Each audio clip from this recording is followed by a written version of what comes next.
మండలానికి చెందిన చిట్టాపూరు గ్రామంలో ఉన్నటువంటి శ్రీ దయానంద రెడ్డి గారు ప్రముఖ పారిశ్రామికవేత్త వారు మా జడ్పీసీ గర్ల్స్ మోర్తాడు పాఠశాలకు 40 బియర్ డెస్క్లను పంపించడం జరిగింది. మేము కోరగానే వారికి ప్రత్యేకంగా మా పాఠశాల తరఫున ధన్యవాదాలు తెలుపుతున్నాము. వీరు పాఠశాలకు ఏ అవసరాలు ఉన్నా కానీ అడగగానే ఇవ్వడం అనేది చాలా గొప్పతనం.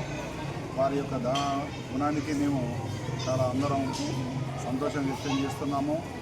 వారు ఇదే విధంగా మరి చేసినటువంటి ఇటువంటి సాయాన్ని మేము ఎప్పటికీ మర్చిపోలేము. మా పాఠశాల ఉపాధ్యాయులను విద్యార్థులందరి తరఫున మరొకసారి మీకు ధన్యవాదాలు తెలియజేస్తున్నాము.